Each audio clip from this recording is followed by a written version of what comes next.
Bismillahirrahmanirrahim. Assalamualaikum warahmatullahi wabarakatuh. Alhamdulillahi rabbil alamin. Wassalatu wassalamu ala rasulillahil karimil amin. Sayyidina Muhammadin wa ala alihi wa sahbihi ajma'in wa ba'd. Faya ahbaballahi wa ahbab rasulihi sallallahu alaihi wasallam. Usi nafsi wa iyyakum bitaqwallahi faqad fazal muttaqun. Fala tamutunna illa wa antum muslimun. Faqala ta'ala Ya ayyuhalladzina amanu taqullaha haqqa tuqatih wa la tamutunna illa wa antum muslimun.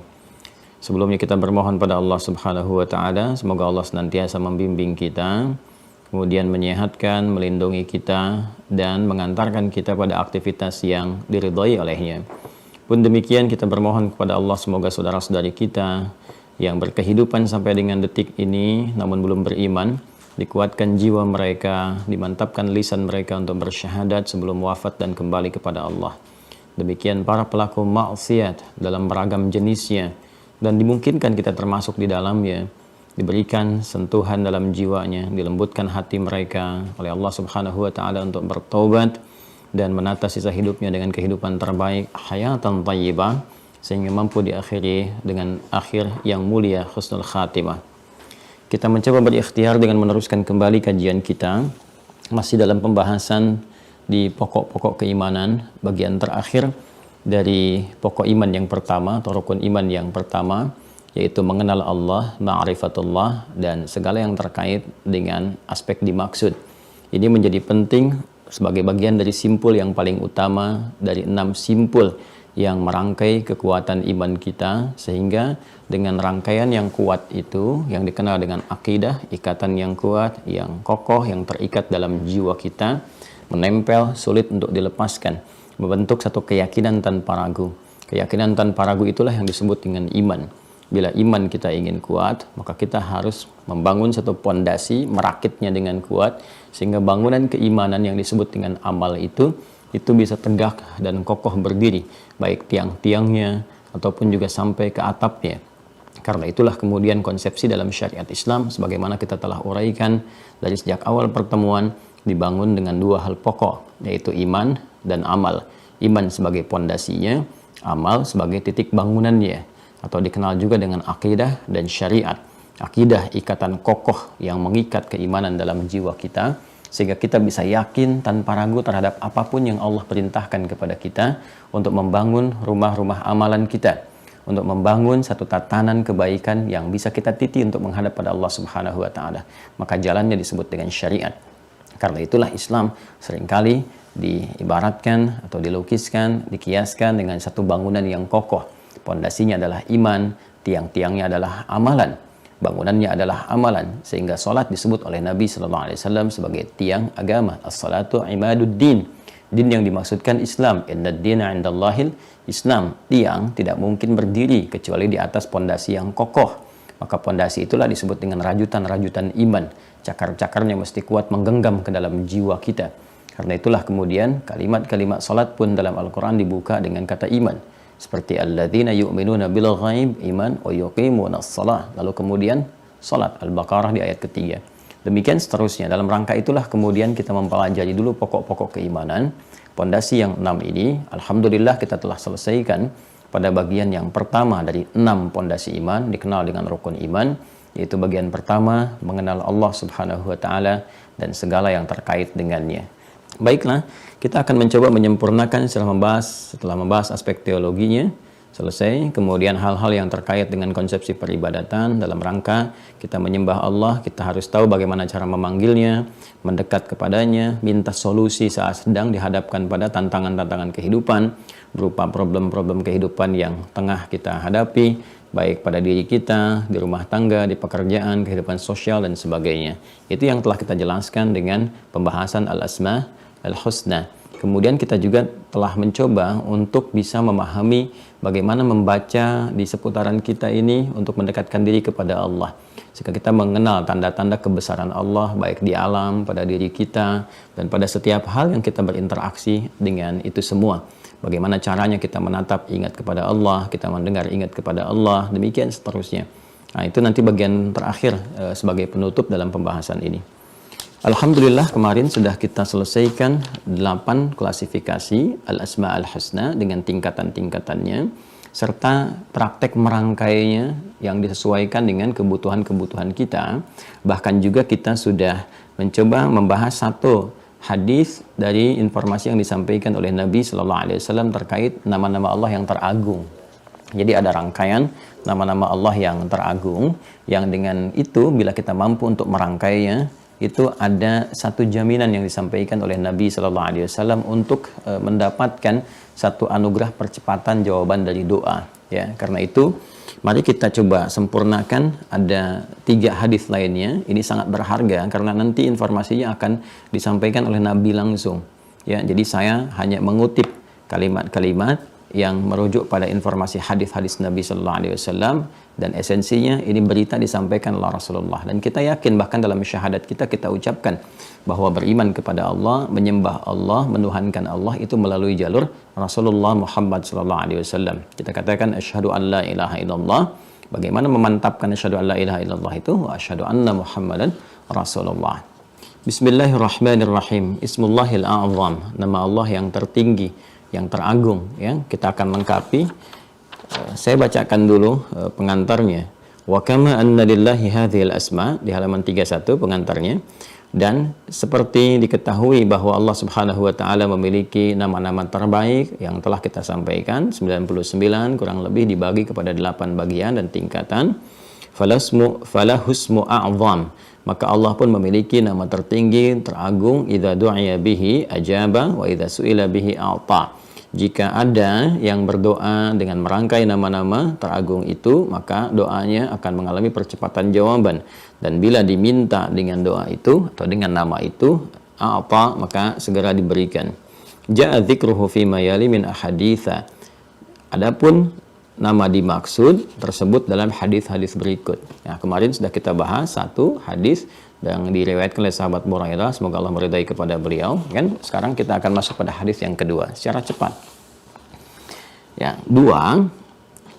Qala wa an Anas bin Malik radhiyallahu anhu qala. Dan hadis ini diriwayatkan oleh sahabat Anas bin Malik, semoga Allah meridai kepada beliau. Ya, Anas bin Malik ini termasuk sahabat mulia yang melekat dengan kehidupan Nabi Sallallahu Alaihi Wasallam. Ya, karena ibundanya, ibunda Anas bin Malik ini memang punya visi yang sangat luar biasa sepeninggal suaminya. Ini menarik juga ini. Ya, ini suaminya namanya Malik, ibunya namanya Malikah. Malikah punya anak namanya Anas gitu kan. Nah, kemudian dari sejak usia belia, Anas ini dititipkan oleh ibundanya untuk melayani, berkhidmat pada kepentingan Nabi Sallallahu Alaihi Wasallam. Ini visioner ya, luar biasa gitu. Jadi ketika melihat anaknya Umar bin Khattab radhiyallahu taala anhu, ya, Abdullah, kemudian anaknya Abbas radhiyallahu taala anhu, ya, Abdullah juga ibnu Abbas ibnu Umar, kemudian nanti ada Abdullah bin Amr ibn al-As juga, itu ya, mereka banyak menghadiri majlis Nabi, kemudian banyak juga mengamati kegiatan-kegiatan Nabi, bahkan ada keluarga terdekat Nabi seperti Abdul Abbas itu kan, sampai menginap di kediaman bibinya Sayyidah Maimunah radhiyallahu taala anha hanya untuk melihat kebiasaan Nabi bangun malam.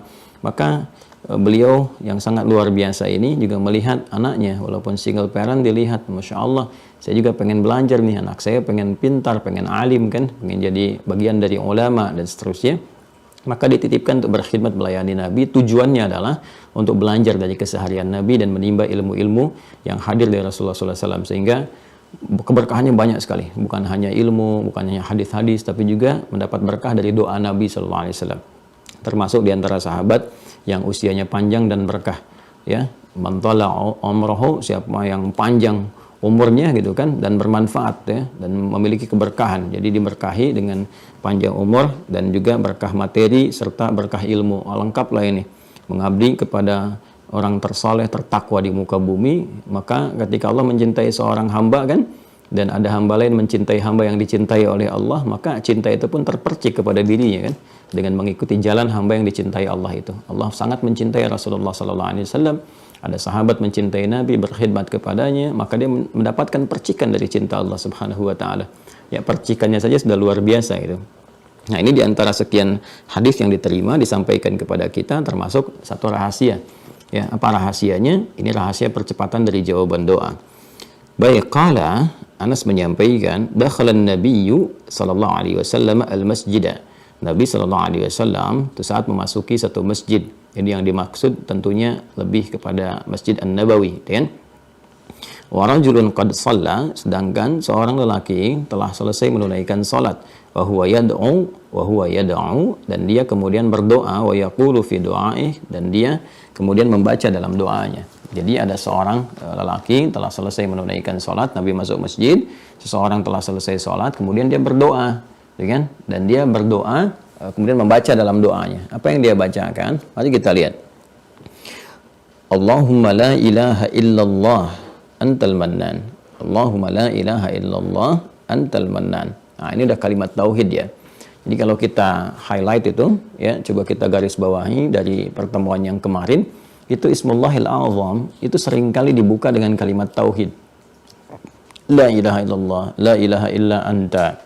Ya kan? Itu pembuka yang sangat jelas, terang, ya, kita perhatikan sejak pertemuan kita yang lalu bahwa Ismullahil A'zam, nama Allah yang tertinggi, ternyata selalu terkait erat dengan nama tauhid yang menekankan keesaan zatnya Allah Subhanahu wa taala. Jadi kalau kita urutkan, klasifikasikan kembali ke halaman 30 sampai 31, itu dari 8 klasifikasi tingkatan-tingkatan, itu selalu nama yang paling pertama, tingkatan pertama itu yang memiliki satu dampak yang sangat luar biasa.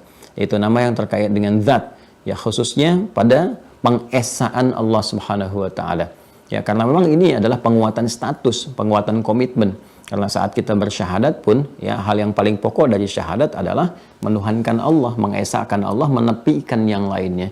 Dan komitmen itu saat terbangun antara kita dengan Allah, ada komitmen Allah juga sebagai kewajiban yang dijanjikan untuk diberikan kepada kita, yaitu dengan sifat rububiyahnya, perawatan, perhatian, pengampunan, pemaafan, dan turunan-turunan yang lainnya yang terkait dengan sifat-sifat mulia. Jadi kalau kita kembalikan di sini, dia berkata, ya, seorang sahabat itu berkata, Allahumma la ilaha illallah antal mannan, ya. Allahumma, saya telah terangkan kemarin, ya, dan ini sudah jelas sekali. Allahumma, kalimat yang menunjukkan satu permohonan, ya, dengan keadaan yang khusyuk, yang merendah, yang penuh harap, gitu kan. Kemudian la ilaha illallah antal mannan, gitu kan. Ini la ilaha illallah jelas menunjuk pada kalimat tauhid. Ya, seakan-akan kalau dalam bahasa bebasnya begini, Allahumma ya Allah dengan segala kerendahan hati dan perasaan penuh harap, perasaan kehusyuan ya Allah dengan menggetarkan segenap jiwa hamba. La ilaha illallah, tidak ada Tuhan selain Allah. Aku selalu berkomitmen sampai detik ini aku berdoa. Aku berkomitmen hanya Engkau yang aku tuhankan, hanya Engkau yang esa, tiada Tuhan yang lainnya, hanya Engkau yang aku sembah ya Allah. Nah, seakan kita berkata, ya Allah, ya aku sudah berkomitmen kepadamu dan Engkau pun berkomitmen dengan itu. Ya, jika aku benar-benar mengesahkanmu, menuhankanmu, hanya menyembah kepadamu, menepikan yang lainnya, gitu kan, seperti aku tegaskan bahkan sebelum aku terlahir ke dunia ini, dan Kau maha mengetahui dengan itu semua. Dan Kau berjanji dengan komitmen itu akan melindungi hamba, memaafkan kesalahan hamba, mengampuni dosa hamba, memberikan apa yang terbaik yang hamba butuhkan, gitu kan. Antal mannan, sungguh hanya Engkau lah ya Allah, pemberi yang sangat melimpah, pemberi yang tidak memiliki keterbatasan dalam pemberian, pemberi yang memberi dengan penuh kasih sayang, kan? Nah, itu al-mannan namanya, ya, yang memberikan kenikmatan-kenikmatan. Jadi kalau kita ingin minta kenikmatan-kenikmatan, mengambil nama umumnya, maka Anda bisa katakan Allahumma yal mannan, ya, yal mannan, memberikan kenikmatan-kenikmatan yang diberikan dengan cara yang indah, yang lembut, yang halus, yang enak, yang membahagiakan, kan? Nah, jadi kalau Anda mau minta ketenangan, kebahagiaan, kenyamanan, atau menikmati misalnya dari harta yang Allah titipkan, menikmati kedudukan yang Allah titipkan, jadi nggak tegang gitu kan, jadi pejabat nggak tegang, menikmati itu semua, tapi menikmatinya pada kebaikan, ya. Nah, kalau terjebak pada provokasi setan, ya, seakan-akan menikmati, tapi menikmati pada kesalahan. Ini yang disebut istidraj nanti, ya, menikmati kesalahan. Jadi orientasinya kalaupun terikat dengan jabatan dan materi, itu cirinya gini, cirinya hanya ingin menambah, tapi tidak menikmati, ya. Jadi menikmatinya pada menghitung aja, mengalkulasi, tapi tidak menikmati esensi dari apa yang dia dapatkan. Pengen nambah terus, tuh kan. Padahal kalau dicek harta juga sudah banyak. Ya, sehari mau dimakan juga nggak bisa cukup, gitu kan. Ya, mau dia sampai hitung bertahun-tahun juga sampai mungkin batas belum tentu dia hidup juga, gitu. Ya, Ya Allahu alam, ajalnya mungkin tinggal setahun, tapi hartanya masih cukup untuk 100 tahun, tapi masih pengen dikumpulin juga. Ya, sementara dia tidak menikmati, itu pulang pakai baju, nggak rangkap 10 juga gitu, pakai baju cuma rangkap 2, dalam dengan luaran, gitu kan? Ya pakai masker juga nggak dirangkap 7 gitu kan, maskernya standar, paling bagus ya begitu-gitu juga. Nah, jadi mengumpulkannya berdasarkan keinginan bukan kebutuhan, jadi nafsu yang terkumpulkan. Nah, ini yang berbahaya, dia menikmati kalkulasi, menikmati hitungan, dihitung, ditambah, ya, sementara tidak menikmati hasil dari penambahan itu, esensinya nggak dapat, substansinya tidak diraih. Itu yang disebut dengan istidraj. Sanastadrijuhum min haitsu la ya'lamun, ya kan? Nah, dia nggak sadar, kami tambahkan, tapi dia nggak sadar, karena kemaksiatan dia itu kan hukum yang Allah bentuk, kalau kamu begini, akan dapat begini, gitu kan? Ya, sama dengan kepala sekolah bikin hukum, ya, dan laisa kamitslihi syai', nggak ada yang serupa dengan apa yang Allah tetapkan. Ini untuk mendekatkan pemaknaan dan pemahaman kita. Kepala sekolah bikin hukum, siapa yang merokok dikeluarkan dari sekolah, diumumkan ke semuanya. Jadi kalau ada yang merokok, sebetulnya bukan kepala sekolah yang mengeluarkan, perbuatan dia yang mengeluarkan dia dari sekolah. Ya, dan mulianya rahimnya Allah, kasih yang dalamnya menjadikan, memberi kesempatan pada setiap hamba untuk taubat. Untuk taubat. Ya, di sekolah belum tentu setelah DO bisa balik lagi gitu kan, di tempat yang sama. Di sekolah lain mungkin bisa mencari. Tapi Allah tuh Maha Rahman. Sebanyak apapun dosa hamba, kalau mau kembali masih diberikan kesempatan untuk mendapat rahmatnya. Bahkan di Quran surah 39 Az-Zumar ayat 53 disebut langsung tegas oleh Allah, jangan putus asa dari rahmat Allah. Ya. Qul ya ibadiyalladzina asrafu ala anfusihim la taqnatu min rahmatillah. Jangan putus asa dari rahmat Allah. Innallaha yaghfiru dzunuba jami'a. Kalau mau kembali semua dosa sebelum ajal menjelang, itu selalu punya potensi diberikan jalan pulang untuk kembali dengan cara yang baik. Jelas ya, teman-teman sekalian. Jadi saya ingin katakan bahwa yang pertama kita mencoba untuk menghadirkan kalimat tauhid, kemudian kita mencoba untuk memohon kepada Allah. Ya, di sini contohnya boleh kalau mau disambung dengan minta kenikmatan. Ya, minta kenikmatan sehingga menikmati apa yang Allah anugerahkan kepada kita. Tadi saya contohkan kedudukan dinikmati, diberi ilmu dinikmati, gitu kan? Diberikan kemudian materi dinikmati. Jadi enak, materi bertambah biasa bertambah, tapi menikmatinya tuh sesuai dengan tempatnya, bisa beramal untuk pribadi cukup, untuk keluarga cukup, bisa beramal enak dan nggak ada beban, ada kelapangan dalam jiwanya. Dan dia katakan badi'us samawati wal ard dzul jalali wal ikram. Badi'us samawati wal ard. Ya Allah yang telah mencipta dengan sempurna, memberikan kekokohan, kan, kepada semesta ini, baik di langit ataupun juga di bumi segalanya.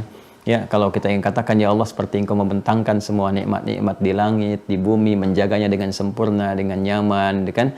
Antal mannan, duhai Allah, hanya Engkau lah pemberi semua nikmat yang sempurna itu. Anugerahkan kepadaku kesempurnaan nikmat, seperti halnya Engkau sempurnakan penciptaanmu langit dan bumi segalanya, ya. Dzul jalali wal ikram. Ya, seperti saya sampaikan, Dzul jalali wal ikram itu ya seringkali digunakan bahkan dalam Al-Qur'an untuk menutup satu pemberian yang sangat melimpah. Makanya di surah Ar-Rahman itu kan ditutup dengan Dzul jalali wal ikram, kan? Ya, setelah apa? Setelah ya fa bi ayyi ala'i rabbikuma tukadziban, fa bi ayyi ala'i rabbikuma tukadziban, fa bi ayyi ala, terus itu kan pada akhirnya kan apa? Dzul jalali wal ikram. Ya kan? Pemilik segala keagungan dan pemberian-pemberian yang sempurna, kemuliaan-kemuliaan yang sempurna.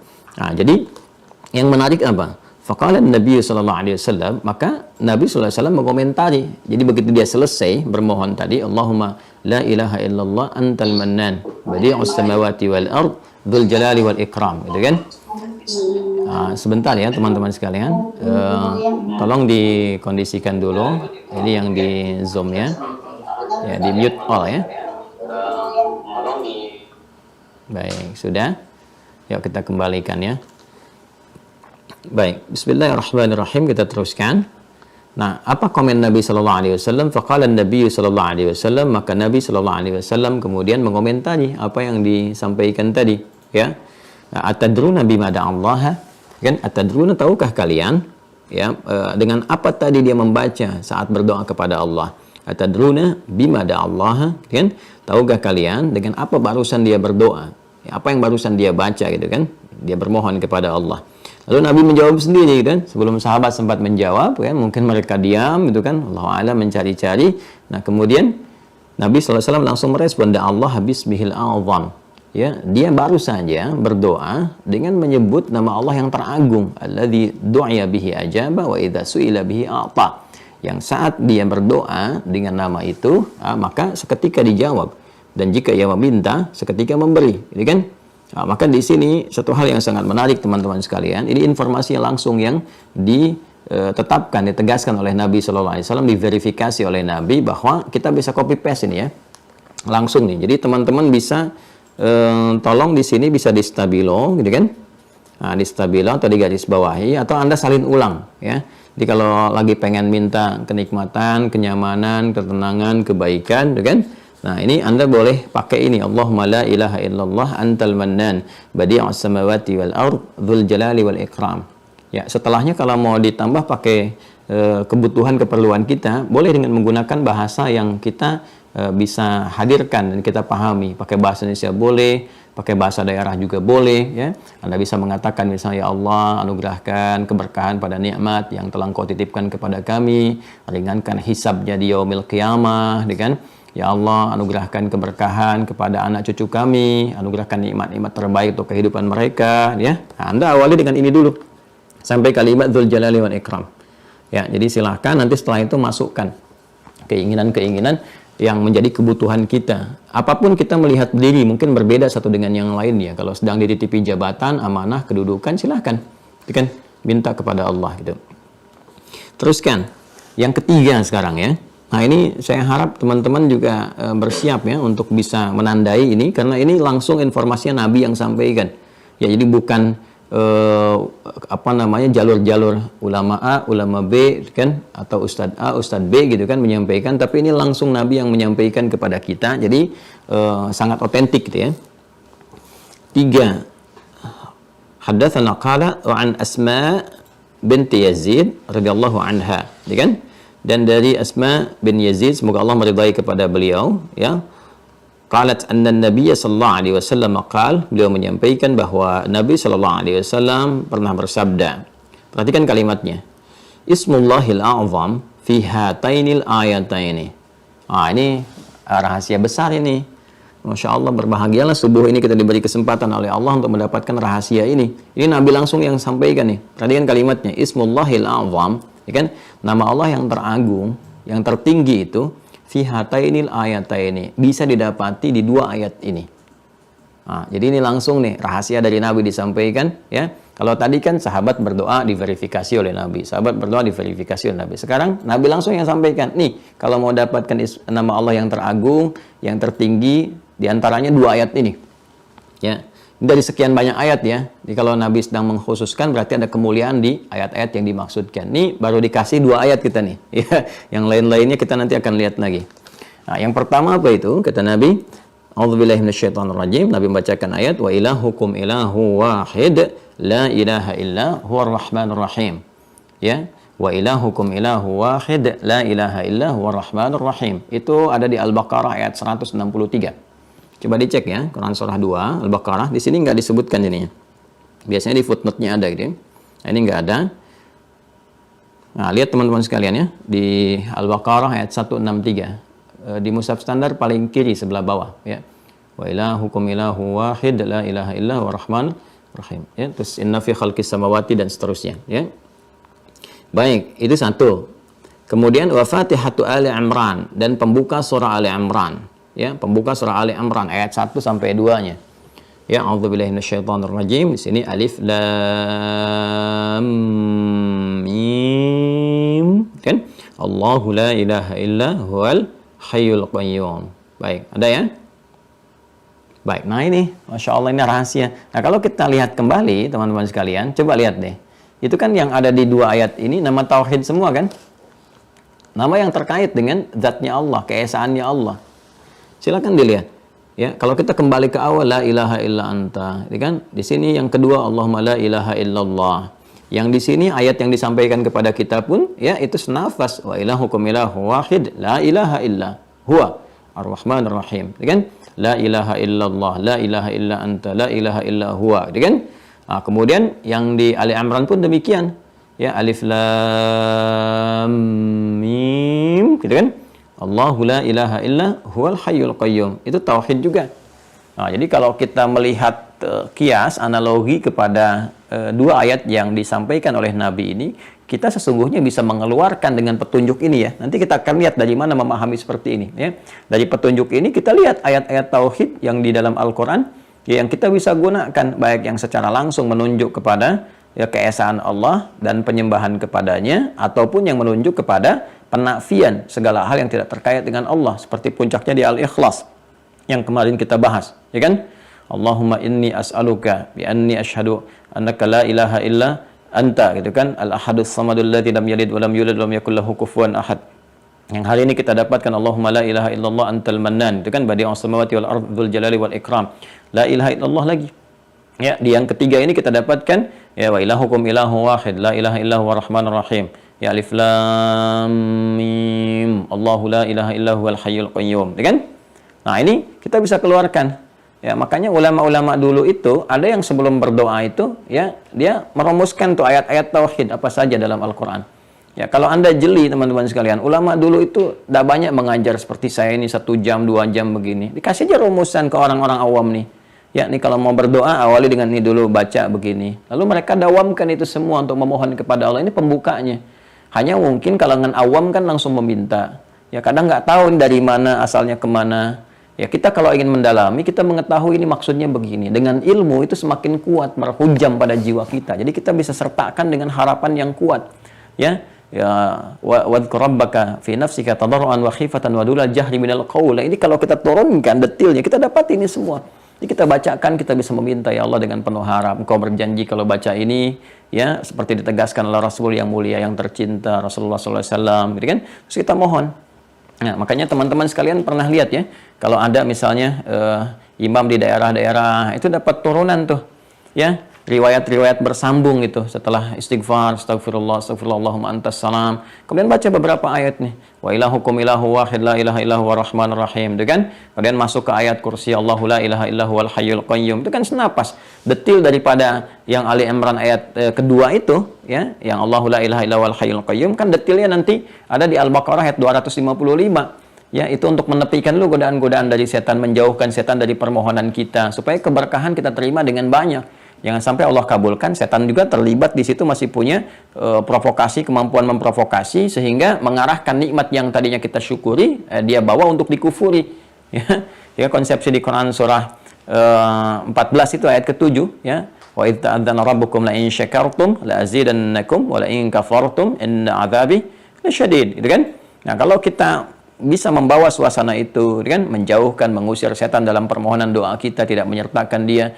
Kan demikian Ibunda Maryam juga Hannah saat bermohon. Kan permohonan pertama diantaranya apa? Wa inni u'idzuha bika wa dzurriyyataha minasyaitonir rajim. Memperlindungkan kepada Allah dari godaan-godaan setan. Jadi segala yang dimintakan, dikuatkan, dirawat, kan? Nah, itu kemudian diberikan tameng kuat oleh Allah sehingga ya, campur tangan setan pun di situ, kan? Itu tidak bisa memasukinya. Dia berusaha menggoda karena satu fitrah yang dibawa oleh setan, fitrah syaitaniyah itu memberikan was-was, kan? Tapi ketika Allah bentengi dengan benteng yang kuat, kan? Yang disebut dengan wiqayah namanya, benteng, wiqayah, kan? Wiqayah itu kalau kita tenun itu jadi takwa namanya. Makanya kita mencoba meningkatkan takwa itu supaya kita punya benteng dari setan. Ya, benteng. Jadi ketika setan menggoda itu nggak punya kekuatan. Makanya kan tegas Allah sampaikan di Al-Quran, bagi orang beriman yang serius, itu setan nggak punya kekuatan, lemah dia. Kayak kalau ingin menaklukkan setan gampang sekali gitu kan. Kuatkan keimanan kita dengan takwa, begitu takwa menguat, kita punya benteng.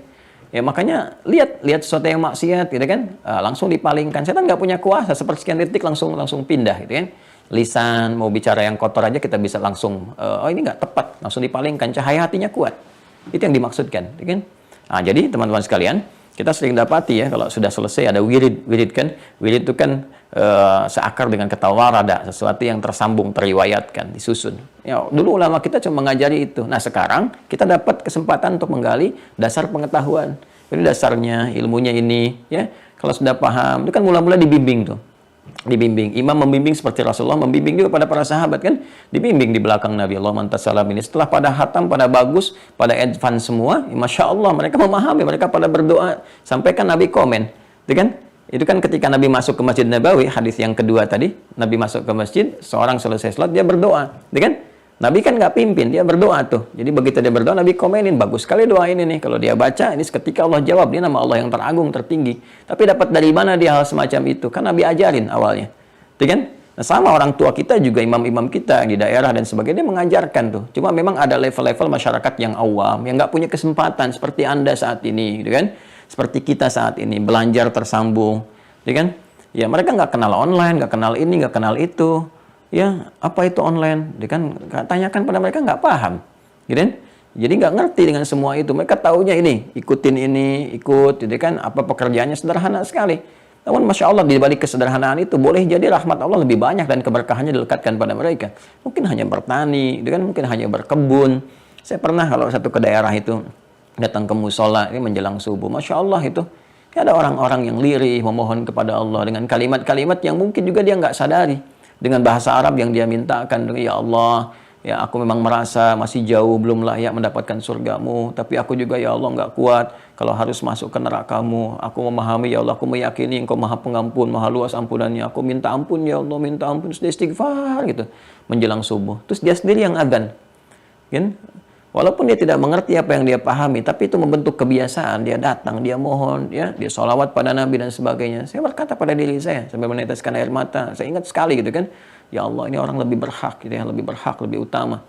Ya, kita merasa kita sudah mengajar, kita merasa kita belajar, tapi ternyata Allah memberikan pelajaran lebih. Ini ada hamba yang begini, yang kadang-kadang orang melihatnya sepele, orang melihatnya begini begitu, tapi ini hamba luar biasa, istiqomah dengan amalan. Ya dia datang ke musola sebelum subuh, dia siapkan, dia adzan juga, dia qomat juga, gitu kan.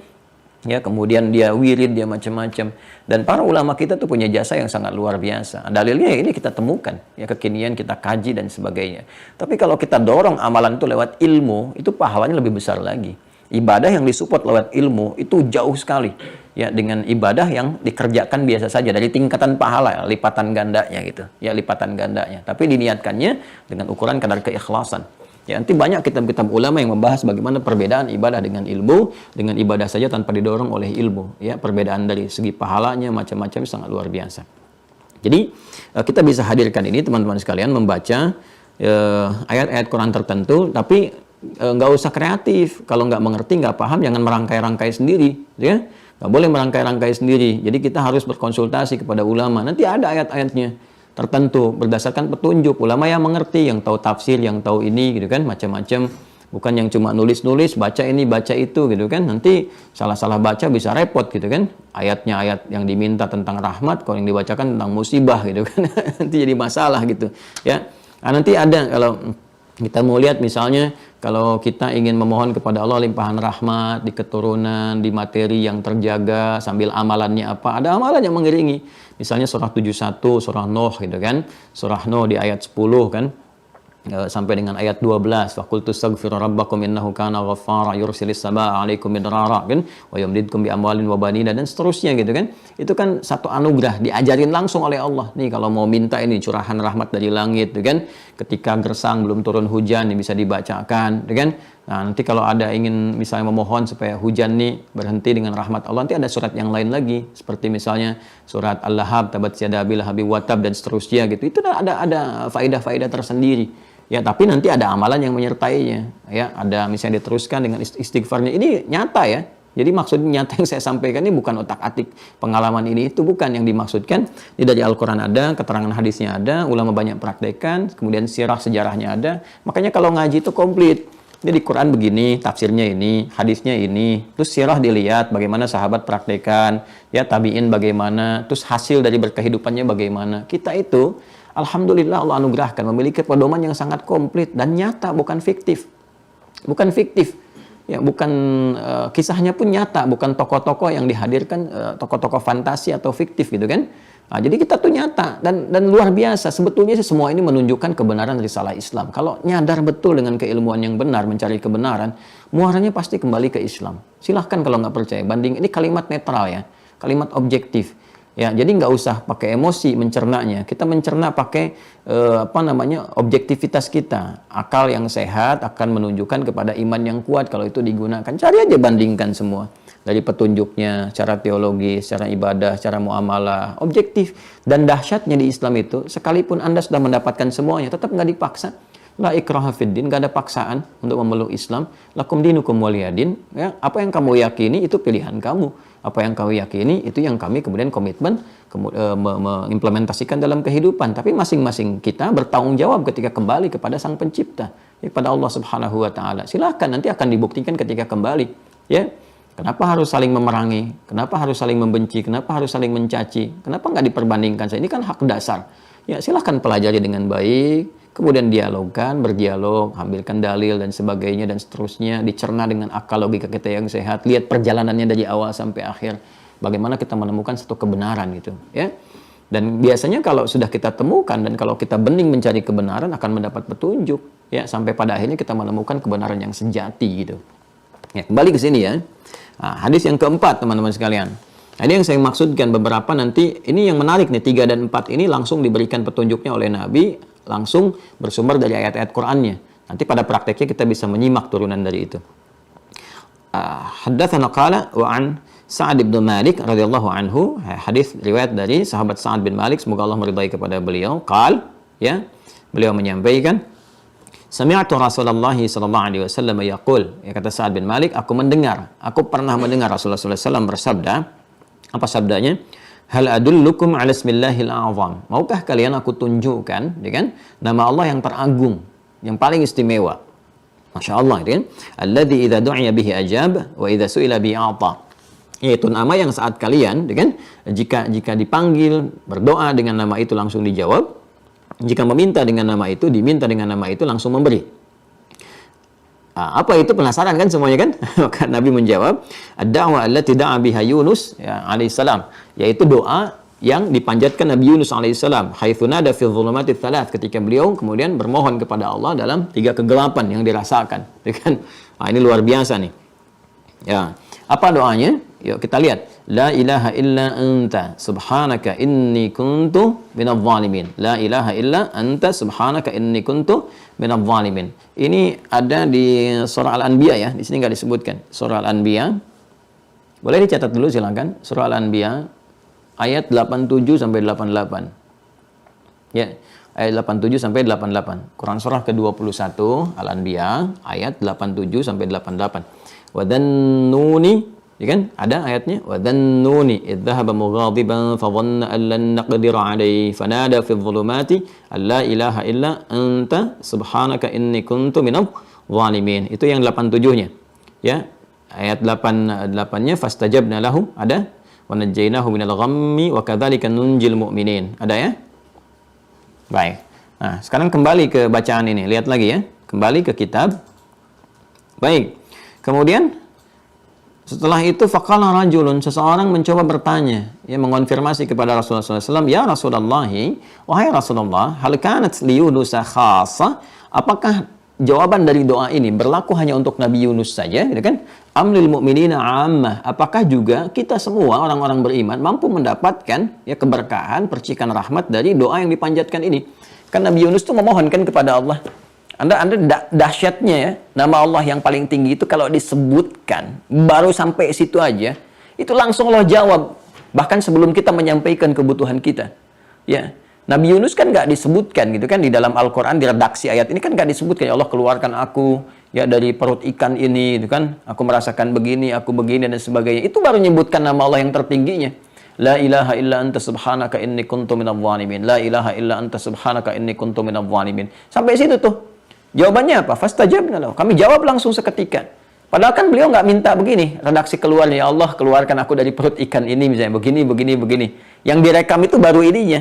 Ya kan itu yang standar. Doa itu pasti ada. Permohonan itu ada. Hanya baru disebutkan Ismullahil A'zam itu udah menggetarkan arsy. Langsung turun jawaban. Fastajabna lahu. Ya kan?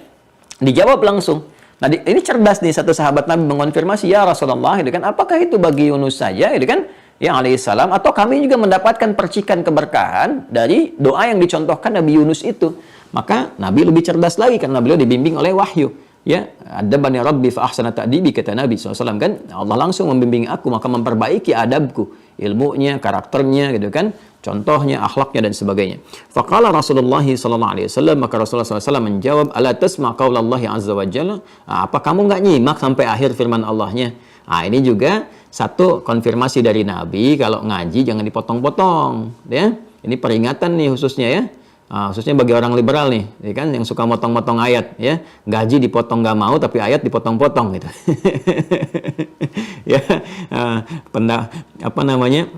Ya, pendapatan nggak mau dipotong, tapi suka motong pendapat orang nih, ciri khas orang liberal tuh, ya, suka motong-motong, baik motong-motong ayat atau motong-motong pendapat orang, ya kan?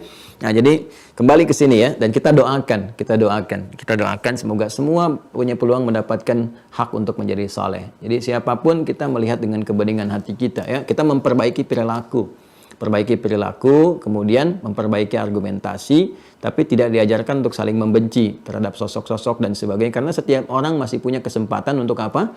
Untuk bertaubat, untuk menjadi saleh. Kecuali kalau berbuat zalim, maka sesuai dengan kadar kezalimannya, itu kemudian mendapatkan sikap gitu kan. Dan kita punya aturan di sini ya, di negara misalnya punya aturan ya, aturannya apa, ada hukum positif yang bisa ditempuh dan sebagainya. Tapi kalau dia tidak menzalimi secara fisik dan sebagainya, maka kadarnya pun disesuaikan. Sepanjang masih mendapatkan kehidupan dari Allah, dia punya hak, boleh jadi dihadirkan di sekitaran kita untuk kita doakan supaya kita punya satu amalan-amalan terbaik. Ala tasma qala Allah azza wa jalla, kata Nabi SAW, apakah engkau tidak menyimak firman Allah Subhanahu wa taala, wa najjaynahu minal ghammi wa kadzalika nunjil mu'minin. Lihat ujung ayatnya. Maka dengan apa yang ia doakan itu, ya mintakanlah Yunus alaihissalam kepada Allah dengan nama Allah yang teragungnya, gitu kan? Nah, yang paling menarik apa? Maka dijawab oleh Allah, kami selamatkan, kata Allah. Dan saya pernah ajarkan kan teman-teman sekalian, saya pernah share apa yang guru saya pernah sampaikan, kalau ada menggunakan na, itu bukan menunjuk kepada bentuk plural. Kepada Allah bukan. Allah tunggal, Maha Esa. Kalau ada nahnu, inna, kan? Atau na, itu diartikan ta'zimun nafsi, li ta'zimi sya'ni. Menunjukkan keagungan zat Allah, keagungannya, ya, untuk memberikan kesan yang dahsyat pada informasi yang disampaikan. Jadi ini biasa. Di dalam uslub lugha Arabiyah, tata bahasa Arab itu, kalau kita ingin menghadirkan satu informasi yang dahsyat, nanti ada turunan-turunan alatnya. Ya, misalnya untuk meyakinkan, pakai nanti ada taukid, ada wat taukid, kan? Alat-alat untuk menguatkan seperti inna wa khawatuha, inna, anna dan sebagainya. Ya, ada huruf tahqiq seperti qad ya, untuk fi'il dan seterusnya untuk kata kerja.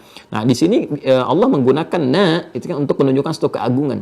Makanya di informasi yang kita dapati dari Al-Qur'an, bila ada satu kejadian informasi yang dahsyat yang enggak seperti biasa, ya, keluar dari kebiasaan-kebiasaan yang umum, itu biasanya menggunakan bentuk nahnu, inna pakai na gitu kan, atau na-nya yang menjadi kata ganti pengikutnya gitu kan. Nah, seperti surah Al-Qadar misalnya kan, surah 97 itu tentang malam Al-Qadar yang begitu dahsyat kan pakai inna taukid pakai na, ya, pendekan dari nahnu, inna anzalnahu fi lailatul qadar. Ya, penurunan Al-Qur'an juga demikian, bahkan digabungkan inna dengan nahnu. Inna nahnu nazzalna dzikra wa inna lahu lahafidhan, ya. Quran surah 15 yang ayat 9 itu. Demikian. Quran dimudahkan, kemudahan Quran itu begitu dahsyatnya, enggak sama dengan yang lainnya. Begitu dahsyatnya kemudahan menghafal Quran itu. Anak kecil yang melihat, yang tertutup penglihatannya dari maksiat, sampai orang dewasa, sampai yang sepuh, mudah sekali ngafalin Quran. Sangat mudah. Itu pakai na.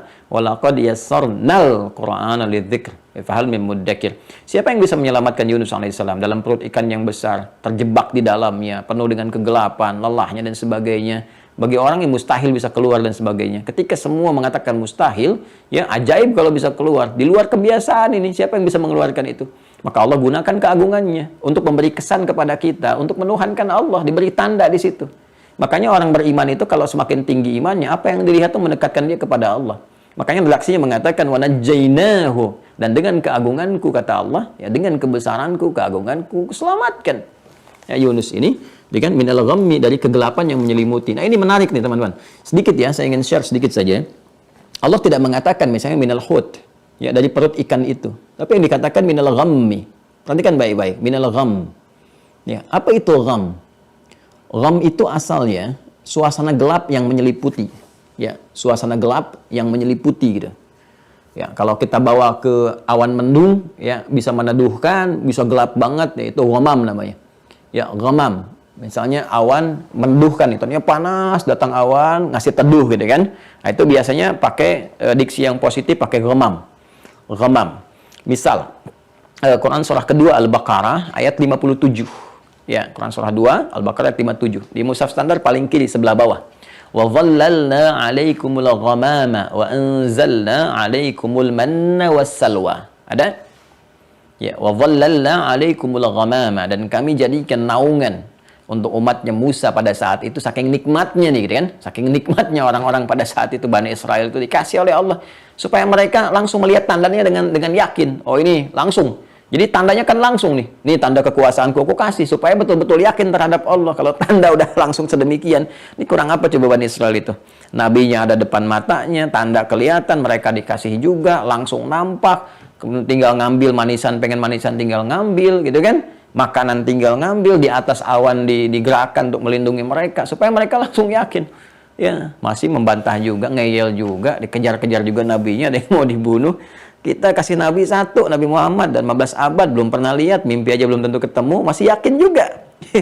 Makanya kemuliaan yang Allah limpahkan kepada umat Nabi Muhammad itu lebih besar kepada umat-umat dibandingkan dengan umat-umat sebelumnya.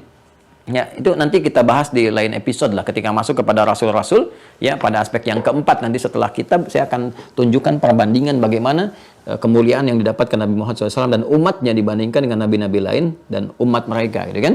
Nanti kita akan lihat, dan semuanya mulia di hadapan Allah, cuma ada kemuliaan itu kan, Allah itu kan maha adil. Keadilannya menjadikan setiap kemuliaan itu punya tingkatan sesuai dengan kadar-kadar dari hamba ketika mengabdi kepada Allah, ya. Ya, kita juga begitu kan? Kalau di perusahaan, ya, ada orang yang kerjaannya luar biasa, di luar kebiasaan, maka pimpinan kan akan memberikan lebih dibandingkan kepada yang biasa-biasa. Ya, sedangkan Allah kan maha perhatian, lebih daripada hamba, laisa kamitslihi syai'. Apa yang terjadi teman-teman sekalian? Jadi kalau kita kembali kan dikatakan ghamam itu awan meneduhkan kan, awan datang. Tapi kan kalau kita lihat ada awan yang mendung, gitu kan, gelap dan sebagainya, yang kadang-kadang membuat kita itu juga khawatir, gitu kan? Oh, kok gelap banget kan? Apa mau kiamat? Kok gelap banget? Apa begini? Apa begitu? Itu kalau biasanya mengacu kepada makna-makna yang kurang kita sukai, itu menjadi gham namanya. Gham. Ya.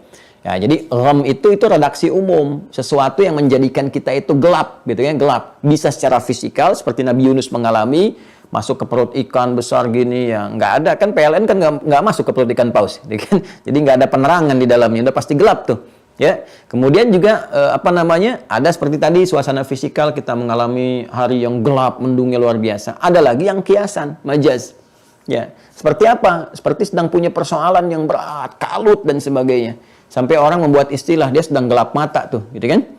Walaupun siang suasananya terang sekali, matahari jelas gitu kan, sinarnya terasakan terang. Ya terang sekali, tapi sedang punya masalah tuh kalut sehingga semua gelap. Jalannya bisa sempoyongan.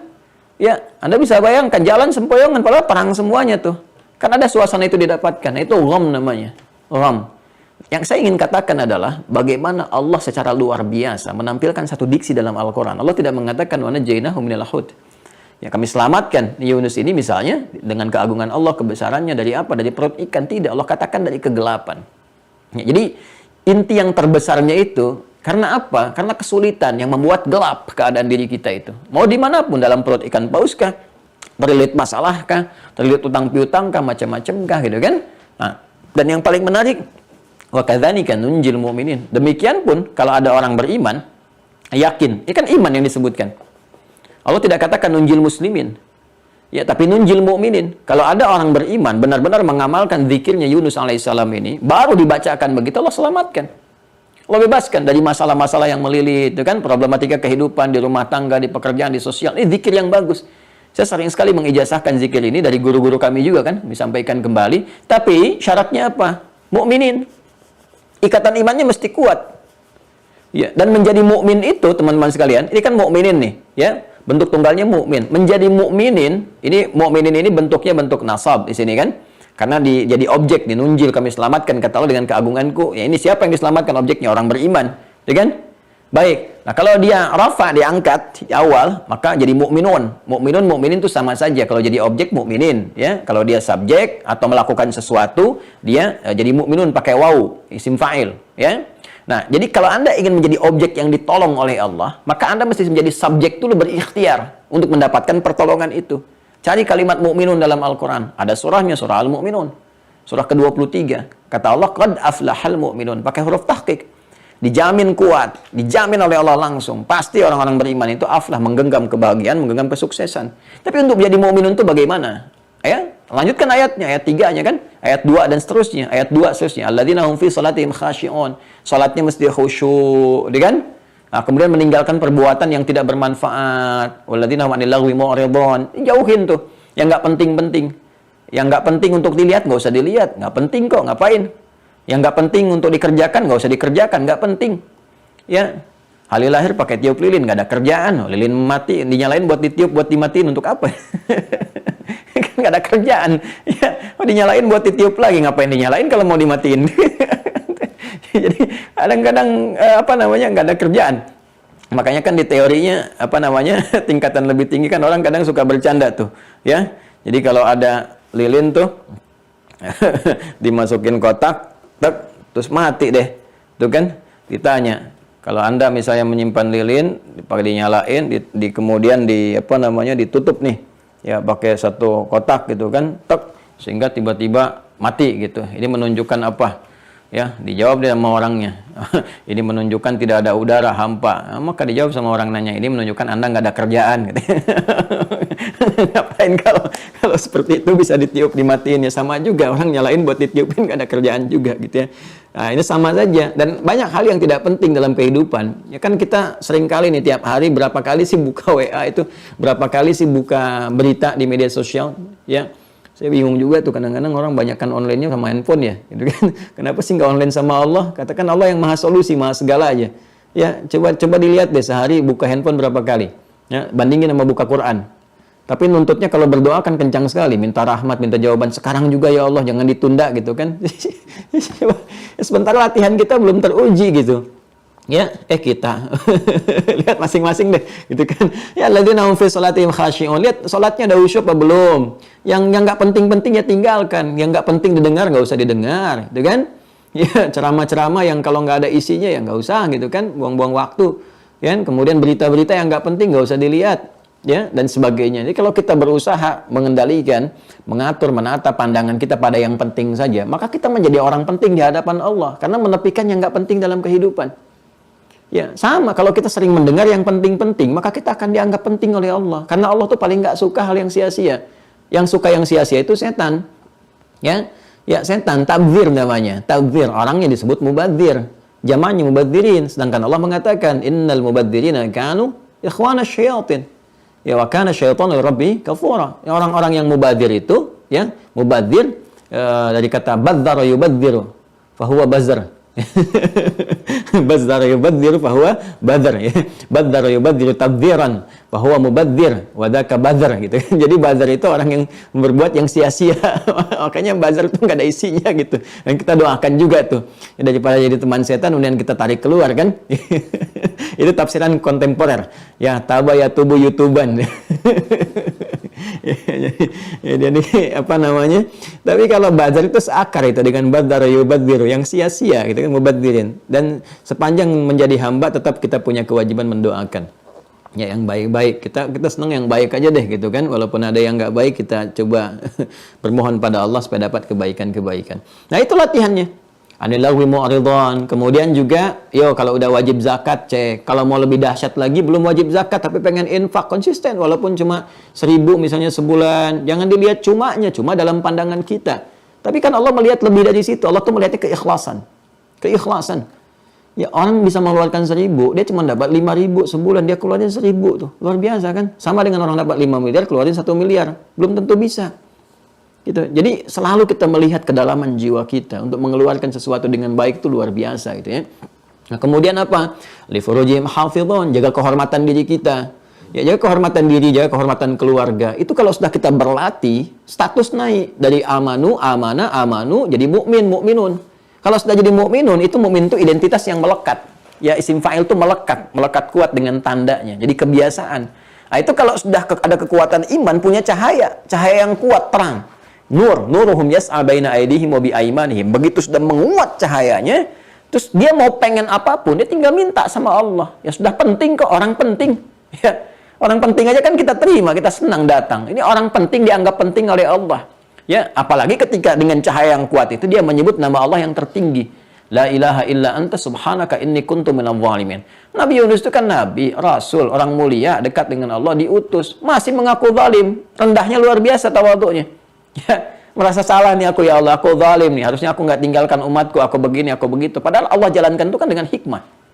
Ya kan? Itu luar biasa. Begitu kita minta la ilaha illa anta subhanaka inni kuntu minadh dhalimin. Ya. Nah, jadi saya ijazahkan teman-teman sekalian seperti guru saya menyampaikan, ini ayat ini ayat terbaik untuk memohon kepada Allah saat kita dirundung satu persoalan yang membuat kita gelap. Kalau sedang sulit, gelap apa, baca ini. Minta sama Allah, gitu ya. Tapi latihan dulu. Latihannya apa? Latihan melekatkan iman dalam jiwa kita sehingga menjadi identitas. Tadi salat yang enak sampai menikmati salatnya. Ya, bagaimana cirinya orang menikmati sholat? Tandanya dua. Ya, yang pertama, dia mencoba melakukan peningkatan kuantitas. Jadi orang menikmati sholat itu terlihat kuantitasnya. Bertambah. Dari yang fardu tambah sunnah. Terus dia punya catatan nih, sunnah apa saya dalam sehari. Coba gitu. Itu kalau Anda udah dapat keinginan itu anugerah. Cepat ambil tuh. Ya, misal begitu Anda dapat informasi ini, pengen tuh cepat ambil. Jangan biarkan setan memprovokasi sehingga Anda lupa sendiri dengan itu. Tuliskan. Ya. Setelah itu pada peningkatan kualitas. Di kualitas dia mencoba memahami apa yang dibaca untuk merasakan kenikmatan kehusyuan. Ya, dulu biasanya sholat subuh 2 rakaat, cuma 5 menit selesai. Sekarang Masya Allah gitu kan. Ya, 15 menit itu baru selesai. Masya Allah gitu kan, sujud, ruku, macam-macam menikmati. Tahajud dulu 11 rakaat, ya 15 menit. Sekarang Masya Allah baru 2 rakaat itu ya udah 15 menit menikmati gitu kan. Masya Allah. Ada yang sujud lama sampai 50 menit tuh nggak bangun-bangun, meninggal, gitu kan? Tiba ajalnya. Ada yang saking menikmatinya, maka Allah pun kan mewafatkan itu sesuai dengan ajal, tapi ada kebiasaan di sakaratul maut. Orang menghadapi sakaratul maut dengan kebiasaannya. Itu anugerah yang sangat indah. Ahli Quran wafat dengan bacaan Qurannya, ahli salat wafat dalam salatnya, dalam sujudnya, Masya Allah indah. Ya, semoga Allah muliakan kita dengan husnul khatimah. Nah, ini teman-teman sekalian, ini hadisnya saya sebutkan ya, yang tadi yang kedua itu hadisnya di sini dikomentari ya, lihat halaman 32 paling bawah nomor 1. Dakhala an-nabiy sallallahu alaihi wasallam al-masjid wa rajulun qad shalla qala an-Nawawi, al-Imam An-Nawawi mengomentari hadis ini ya dengan mengomentari menampilkan kalimat gurunya. Nah, inilah ilmu yang bersanad, yang tersambung. Nah, jadi saya nyampaikan, guru saya mengatakan, ini tersambung sampai ke Rasulullah. Imam An-Nawawi mengatakan, qala al-Khatib, Al-Khatib Al-Baghdadi menyampaikan, hadzal rajulu Abu Abbas Zaid bin Samit Al-Ansari. Jadi kan dikisahkan tadi ada seorang lelaki yang berdoa kan, Nabi masuk masjid, laki itu setelah sholat, dia kemudian berdoa. Siapa laki-laki itu? Ini di bawah ada namanya, Abu Abbas Zaid bin As-Samit Al-Ansari. Jadi orang Madinah. Orang Madinah. Ya, kalau orang Madinah sholatnya ya di Masjid An-Nabawi gitu kan. Umumnya demikian. Kemudian tadi yang sudah saya terangkan ya, kalimat dzul jalali wal ikram, ya dzal azma wal kibriya wa dzal ikram li auliyaika. Ya, jadi kalimat li auliyaika menunjukkan kedekatan. Ya, wahai Allah yang memberikan kemuliaan, keagungan, kan? Kehebatan-kehebatan dan pemberian-pemberian terbaik ya kepada hamba-hamba yang dekat denganmu. Jadi kalau kita memang mau efektif mengucapkan kalimat ini, doa ini kita bacakan kuat, menggetarkan jiwa kita, menyambungkan getaran itu untuk menggetarkan arasy, maka jadilah orang-orang yang terbaik mendekat kepada Allah. Berlatih dulu dengan ibadah. Dengan ibadah, ya. Hadisnya diriwayatkan oleh Imam Abu Daud, Tirmidzi, An-Nasai dan Ibnu Majah. Ya, sedangkan hadis yang terkait dengan tadi pembuka surah Ali Imran Al-Baqarah 163, hadisnya diriwayatkan oleh Imam Ahmad, At-Tirmidzi, Abu Daud, Ibnu Majah. Wa qala At-Tirmidzi hadza haditsun hasanun sahih. Ya, ini hadisnya hasan sahih, kualitas terbaik. Ya, kualitas terbaik. Setelah hadis sahih, ya, kemudian ada hasan. Hasan itu termasuk kelompok hadis sahih yang punya istilahnya Imam At-Tirmidzi, hadis hasan. Cuman beda di dhabit sedikit saja. Dhabit. Ya kan hadis sahih itu mattasala isnaduhu bi naqlil ad-dhabiti an ad-dhabiti min ghairi syudzudzin wala illatin qadihah. Kan hadis sahih itu syaratnya 5. Ya, bersambung sanadnya sempurna dari awal sampai akhir, terus ditelusuri nggak ada cacatnya gitu kan. Nah, kemudian yang menyampaikan itu orang adil. Makanya di kita itu luar biasa gitu ya, untuk mendapatkan informasi itu cari jalurnya tuh. Nyambung nggak sampai ke Nabi. Terus harus punya sifat adil. Ya, adil itu terlihat. Ya, umumnya didilai sebagai orang baik tuh, nggak pernah mencela orang, nggak pernah berbuat ini, nggak pernah berbuat itu, kelihatan bagus itu, sehingga bisa dianggap qualified, yang memenuhi kualifikasi untuk menerima hadis Nabi. Nabi itu orang mulia, orang baik, kalimatnya mulia, jangan diterima oleh orang bermasalah gitu. Ini ya, ini hadis tuh beda dengan informasi biasa. Ya, kemudian dhabit, punya kekuatan hafalan. Jadi kalau hafalannya meragukan, sekarang titik, ya besok koma. Ya, masih mending kalau di ilmu hadis sekarang titik, semenit kemudian koma, itu jadi berubah mudharib, nanti turun statusnya. Ya, jadi hasan. Ya, hasan itu bukan itu cuma beda mungkin titik jadi koma, atau fa jadi wawu gitu kan. Ya, tapi sedikit sekali, sedikit nilainya. Tetap masuk dalam lingkar itu. Min ghairi syudzudin wala illatin qadihah, tanpa punya celah yang meruntuhkan kehormatan, ya, meruntuhkan kehormatan dirinya. Nah, nanti kalau dia misalnya suka ngarang-ngarang cerita aja, dia mencuri enggak, tapi suka ngarang cerita nih, terkenal sebagai pengarang cerita.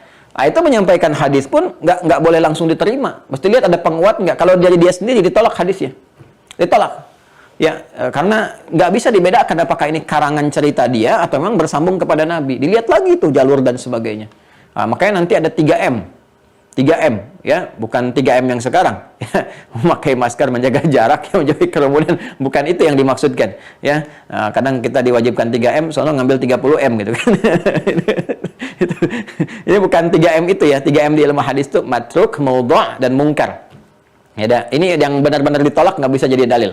Ya, di hadis matruk, hadis mungkar, hadis maudhu', ya. Jadi kalau hadis mungkar, hadis yang diriwayatkan oleh seseorang yang terindikasi melakukan perbuatan-perbuatan yang menyimpang dari ketentuan syariat. Ya, misalnya pernah mencuri, pernah mabuk, pernah itu, nggak boleh diingkari hadisnya, supaya nggak dihujat orang di kemudian hari di soal, pantas begini hadisnya diriwayatkan oleh orang mabuk, gitu kan? Nah, itu kualifikasi tinggi sekali. Ya. Matruk ditinggalkan, hadis-hadis yang diriwayatkan oleh orang-orang yang terkenal suka berdusta, atau dia ngarang sesuatu, ngarangnya fiktif, ya, diisi dengan cerita-cerita fiktif dan sebagainya. Nah, terus tiba-tiba disandarkan pada Nabi, yang seperti langsung ditolak, ditinggalkan. Ya, ditinggalkan karena nggak bisa dibedakan mana kalimat karangan dia dengan mana yang bersumber dari Nabi, itu ditinggalkan. Ya, maudhu' yang ketiga hadis palsu, memang dipalsukan untuk motif tertentu, walaupun kalimatnya baik, tapi nggak boleh disandarkan ke Nabi. Nggak boleh disandarkan ke Nabi. Nah, ini kadang-kadang dalam perjalanan sejarah sampai ke kita itu, para ulama sudah membuat nih kualifikasinya. Bahkan, Masya Allah, dirinci oleh mereka. Nih, kalimat-kalimat yang bagus dikira hadis padahal bukan. An-nadhafatu minal iman. Pernah dengar? An-nadhafatu minal iman. Kebersihan sebagian daripada iman. Itu bukan hadis. Ya, itu masuk maudhu', hadis palsu. Bukan hadis walaupun bagus. Nggak semua kalimat baik itu rangkaian mesti disambungkan ke Nabi. Nggak begitu juga. Kadang ngambil maknanya, diambil. Kalimat itu bagus, tapi nggak harus disambungkan ke Nabi. Ya, orang Arab menyebutnya mahfudhat, kata-kata mutiara. Ya, makan saat lapar, berhenti sebelum kenyang. Itu bukan hadis. Itu riwayat tuh, ada kisahnya nanti. Ya, Imam As-Suyuti punya kitab Ar-Rahmah, ya, Fit Tibbi wal Hikmah, gitu kan? Itu punya kitab itu bagus, itu menyebutkan kisahnya. Ada buku yang pernah saya tulis menyoal hadis populer. Ya, menyoal hadis yang populer. Mengenal hadis yang benar, bukan yang terkenal gitu. Itu saya cantumkan beberapa hadis yang diduga hadis padahal bukan. Ya. Nah, kita sambungkan ke sini lagi teman-teman sekalian. فهذه الأسماء التي تفتح آفاقا واسعة من المعرفة بالله إذا فهمها الإنسان وأدرك معناها وانفعلت بها نفسه واتخذها نبراسا فإنها تكشف له عن أكبر حقيقة من حقائق هذا الوجود. Masya Allah, luar biasa. فهذه الأسماء, maka nama-nama ini, maksudnya nama-nama Allah yang teragung ini, yang tadi disebutkan, ya, zikir-zikir yang tadi disebutkan, la ilaha illa anta inni kuntu minadh dhalimin, gitu kan? Kemudian Allahumma la ilaha illallah antal mannan dan sebagainya. Kemudian tadi pembuka Ali Imran, ya, yang di ayat kursi, kemudian juga Al-Baqarah 163. Itu nama-nama itu semua allati taftahu afaqan wasi'ah minal ma'rifah billah, yang telah membuka kepada kita cakrawala yang sangat luas dalam rangka mengenal Allah Subhanahu wa taala. Maksudnya membuka kepada kita kesempatan terluas tuh untuk mendekatkan diri kepada Allah. Idza fahimahal insan, tapi kalau manusianya paham. Jika manusia memahaminya.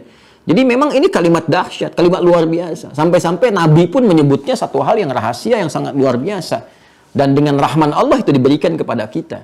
Langsung ditunjukkan. Ini, dan coba tanyakan ahli sejarah, semua sepakat kok.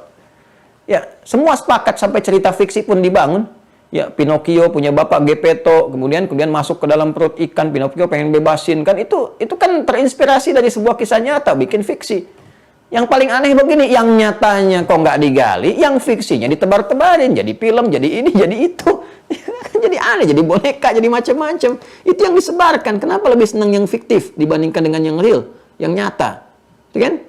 Jadi kita harusnya kembali kepada yang nyatanya. Buku-buku ulama kita keluarin tuh. Banyak sekali inspirasi nyata itu. Banyak buku-buku ulama sampai sekarang. Yang karya itu luar biasa lah. Banyak magnum opus yang belum kita kaji betul. Ya, satu saat kalau kita masih punya waktu itu kita tunjukin nih buku-buku ini. Ya, ini di dunia hewan nih begini. Ada tuh di dunia hewan, dunia tumbuhan, macam-macam ini, itu, dan sebagainya. Ya, Anda bisa bayangkan satu karya aja dari ulama itu menginspirasi lahir peradaban gitu. Nanti kita tunjukin di buku-bukunya. Ya, apakah penulis-penulis kisah ada? Ada. Ya, 1001 Malam tuh dari mana? Ya. Hollywood tuh kan ngambil keuntungan tuh dari kitab 1001 Malam. Baru satu tuh, baru Aladdin, belum bayar royalti tuh. Satu aja kisah itu satu tuh. Ya. Jadi kalau kita baca itu dari awal ke akhir, tapi itu ada kesan-kesan yang menarik di dalamnya gitu. Ya, dan itu dijelaskan apakah ini nyata, ini bukan, ini tujuannya apa. Ya, ini luar biasa deh. Nanti satu saat buku-buku yang kita kaji pun kita pelajari itu ternyata ada yang dari orang tua buat ngajarin anaknya bikin kitab ini. Ya kan? Bulughul Maram, itu Bulughul Maram kan pengarangnya siapa coba? Itu kan buat anaknya, nulis buat anaknya nih supaya belajar. Sekarang kita pelajari kan? Ya, Jurumiyah siapa yang ngarangnya itu? Itu kan buat anaknya juga. Ya, yang buat anaknya dipelajari supaya dikarang gini-gini. Jadi saya pengen kita juga sekarang teman-teman sekalian, Bapak Ibu sekalian coba menulis apa yang dipelajari, tulisin, intisarikan, nanti teruskan ke cucu, ke anak-anak. Ya, supaya tahu Anda punya jejak kehidupan yang bisa diwariskan. Sampaikan. Ya, tuliskan. Ya, kalau mau bikinkan cerita kasih nama cucunya, nama anaknya, terus gitu bikin dari mana-mana ini, diturunkan bentuk cerita jadi kenal. Ya, saya kalau ada ini sharing ya. Misalnya ada anak-anak kami di rumah juga, saya suka ngajarin kalau suka kan ada di anak-anak sekarang pakai ini, saya nggak sebut ya supaya juga nggak spesifik gitu ya. Ada cerita ini kalau dia ketemu kawannya kan nanti pulang ke rumah tuh, oh ini bu mainan ini, main itu, pengen dibelikan bukunya. Kita ganti dengan redaksi keislaman. Ya, misalnya ada apa gambar tuh yang cerita robot-robotan, ngangkat pohon, ngangkat ini, ngangkat itu. Kita dapatkan itu supaya dia nyambung bicara dengan kawan, tapi kita isi dengan kalimat. Wah ini nih yang mau ngangkat pohon. Kalau ngangkat pohon baca apa biar kuat? Dia baca Bismillahirrahmanirrahim. Ini tertanam di kepalanya Bismillahirrahmanirrahim. Ini gitu macam-macam. Ya, terus beli main-mainan. Waktunya tiba sholat, mainan ini jadi imam nih yang ini nih, gitu kan. Saya juga sampai hafal kok, ya, sampai hafal lah ya. Ada apa namanya Robocarpoli, Embers gitu kan, dan sebagainya. Ada apa lagi tuh, Tayo, main-mainnya. Ayo sekarang waktunya sholat nih, gitu kan. Yang biru jadi polisi jadi imam nih, helikopter di belakang jadi makmum, gitu kan. Si Roy yang warna merah tuh jadi makmum tuh yang suka ngangkat pohon tuh pakai Bismillahirrahmanirrahim. itu datang sendiri tiba waktu sholat dia nyusun sendiri tuh. Ini mainannya ini semua gitu. Jadi kita bisa kreasikan ke arah-arah yang memang positif. Yang kita bisa arahkan kepada nilai kebaikan sesuai dengan karakter masing-masing. Setiap anak punya keunggulan yang luar biasa yang Allah titipkan ya untuk menyempurnakan kekurangan yang ada di keluarganya. Sempurna, alhamdulillah selesai bahasan kita sampai dengan pagi hari ini bagian pertama. Tinggal kita praktek. Nah, bagaimana mempraktekkan ini semua ya, untuk mengakhiri pertemuan kita di hari ini sekaligus bab pertama kita selesai dari satu rukun ya, satu bagian rukun dari 6 rukun yang kita pelajari. Jadi saya buat bagan begini. Ya teman-teman sekalian ya. Ini kan kita buat pondasi iman kan. Bagan awalnya tolong dikaji kembali ya. Bagan awal yang saya buat kan dari mulai manusia. Ya, tolong diingat ini ya. Dicek catatan Anda ya. Yang sudah mencatat itu. Ada note-nya tolong dilihat kembali. Manusia kan. Kenapa kita diciptakan, unsurnya apa saja, dan sebagainya, memenuhinya bagaimana, supaya manfaat seperti apa. Kemudian kita temukan di antara unsurnya harus beragama, kan? Ya. Terus mencari agama yang benar itu seperti apa, turunannya bagaimana, supaya benar nutisnya ke kita. Kita temukan nanti istilahnya din, nanti kita akan temukan juga, dan sudah saya uraikan kenapa disebut dengan din. Nanti ketemu Islam dalam pencarian ini. Secara objektif kita turunkan kenapa pilih Islam dan sebagainya. Nanti kita dapatkan di Islam ini untuk penguatannya ada iman, ada amal. Ini disebut akidah, sudah saya terangkan. Disebut syariat. Nah, ya. Nanti Anda kalau mau mengulang, mempelajari kembali, tinggal lihat ini aja kata-kata ini. Itu terbayang kembali. Ya, ceramah 2 jam, 2 jam, 2 jam, 2 jam, tuh kan. 4 SKS, 4 SKS, 4 SKS, terus turunin tuh. Nah, Anda tinggal melihat ini aja untuk evaluasinya. Oh, begini, begini, begini, begini, begini. Nah, kemudian supaya keislaman kita kuat, di gambarannya iman dan amal mesti berpadu, gitu kan? Iman pondasinya, ya udah saya terangin juga, pondasi disebut dengan rukun. Nah, ini bangunannya amal ke atas. Satu sama lain saling bersinergi untuk menguatkan dan jadi parameter satu dengan yang lainnya. Nah, di rukun iman ini, teman-teman sekalian, itu kan ada 6 simpulnya. Supaya simpul ini dirakit untuk dikuatkan. Sehingga menjadi ikatan yang kokoh. Kalau kayak kita bikin bangunan kan, cakar ayam kan, di bawah diikat gitu. Ya kenapa nggak cakar singa gitu ya, harimau, supaya lebih kuat gitu. Kan yang penting ini ya, dirakit gitu kan. Udah najam sampai ke bawah. Nah, ini pun dirakit. Sesuatu yang kita rakit dengan kuat, sehingga ikatannya kuat, sulit terlepas, disebut akidah namanya. Akidah, dari kata akadah. Ikatan yang kuat, yang sulit dilepaskan. Nah, itu ada 6 simpulnya, ya kan? Itu 2, 3, 4, 5, 6. Nah, ini yang pertama, itu kan ma'rifah billah, ya kan? Ma'rifatullah ini, kan? Nah, ya. Nah, untuk ma'rifatullah kan 3. Pertama, aspek uluhiyah atau teologis kan, yang terkait dengan menetapkan Allah sebagai Tuhan. Bagaimana caranya kita mengenal bahwa Allah itu betul-betul Tuhan? Membuktikannya seperti apa? Argumentasinya mana? Kalau di soal kenapa kamu menetapkan Allah sebagai Tuhan, kita bisa jawab. Buktinya apa? Ya, baik secara dalil, nas gitu kan, ataupun juga terkait dengan nalar, rasional. Apa ini sudah kita turunkan. Kemudian juga ada yang terkait, kalau sudah kita yakin Allah Tuhannya, kan tinggal interaksi kan. Bagaimana berinteraksi untuk menyembahnya, memanggilnya seperti apa? Bahasanya di Asmaul Husna.